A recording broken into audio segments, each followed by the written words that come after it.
In my previous segment, I talked about the rise of a social credit system, how we're building it all around us. One of the issues with a US version of the social credit system compared to China's is that we're not doing it deliberately. That means people are getting negative marks that are nebulous, that are vague. Someone gets banned from Twitter or Facebook for saying a mean word, we don't really know why, and they can't come back. But what happens? What happens when someone falsely accuses you of something and no one cares if it's true or not? Take a look at this tweet up here from Denise Edgerton. Now, normally I'm not one to highlight tweets from random individuals and private citizens, but you can see it's got 48,000 retweets. And it says, Olive Garden is funding Trump's re-election in 2020. It would be terrible if you shared this and Olive Garden lost business. The only problem? Olive Garden says, we don't know where this information came from, but it is incorrect. Our company does not donate to presidential candidates. Look at this. This person responded, I love the Zuppa Toscana and Shrimp Frita at Olive Garden. Oh well, I love democracy more. Goodbye Olive Garden. Hashtag boycott Olive Garden. Why? What? Is this a joke? Well, apparently boycott Olive Garden is a thing that's gone viral, and Newsweek highlights other boycotts. But what did Olive Garden do wrong? They were accused of supporting Trump. They've denied it. I can't tell you if, maybe someone at Olive Garden, maybe an executive did this, but is this the future we want? Here's the interesting thing. Let's talk about how scary things really are getting in this country. Yes, there's a rise of a social credit system, but Silicon Valley is squarely on the left, the establishment left, right? So there are certainly anti-war far leftists who are concerned about this. But for the most part, I think if you're a moderate or conservative and you believe in free speech, you have more to worry about. But let me tell you what truly is scary. For one, we can see there have been many boycotts: Dancing with the Stars, Mulan, Equinox, SoulCycle, Blink Fitness, Tucker Carlson, Home Depot, CVS. Look at this. Is that it? Are there more? People on the left are bisecting our economy into pro-left and right businesses. And I think I have... So here's a story from Salon. I've got a bunch of stories, but let me try and find the one I really want to show you a list of. There's a story I have somewhere. Here it is. In this story, the secrets behind which chain restaurants support liberal or conservative views revealed. This is what we want. Chick-fil-A, conservative. Uh-oh, guess you can't eat there. Oh, Chipotle, that's safe, that's liberal. How about Pizza Hut? Uh-oh, Pizza Hut's conservative. Wait, what about Starbucks? Uh-oh, liberal. How about Papa John's? Conservative, oh no. How about Shake Shack? Liberal. You can see what they're doing.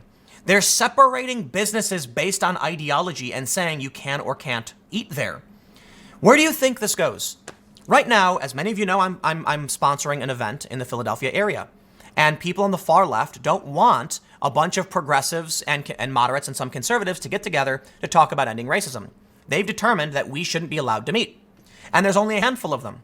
And they're quite effective. Now, our event is definitely happening. There's, the activists are trying to claim it was canceled because they want to sow chaos, but the event was not canceled. The point is, this is the goal. The goal is to create liberal businesses and conservative businesses. And then people start putting up signs saying, we serve these groups, we serve these groups. What happens then? If a high-profile individual, look at, they got everything. KFC is conservative? I don't care, it's fried chicken.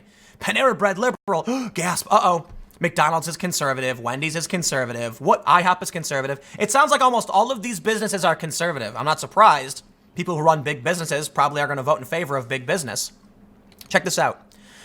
This person, Costa, normally, again, I wouldn't be retweeting random people, but he's got 247,000 retweets on this post of seemingly fake news. So here's a list of companies supporting Trump's re-election. Bang, In-N-Out, Chick-fil-A, Taco Bell, McDonald's, Wendy's, KFC, Pizza Hut, Olive Garden, Waffle House, IHOP, Carl's Jr. So if you see me starting to get thinner and toned, don't ask me why. He then posts these. It says, here are some sources for everyone asking. Well, in reality, it seems like this person just doesn't understand what they're talking about. We can see Chick-fil-A among federal candidates. You can see who they donated to.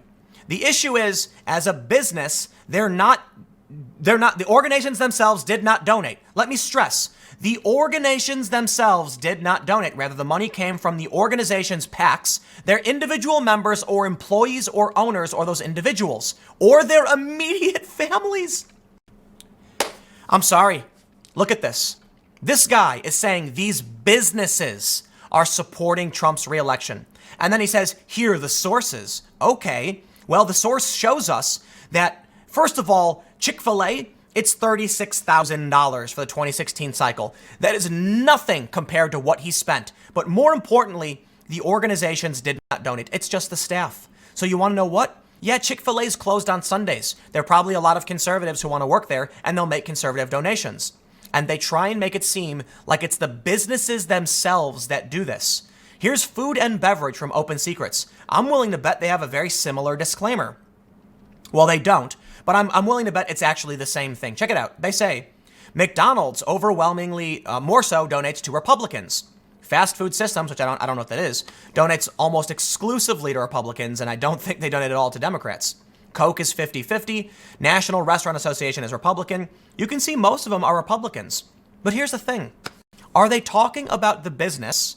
I would say probably not.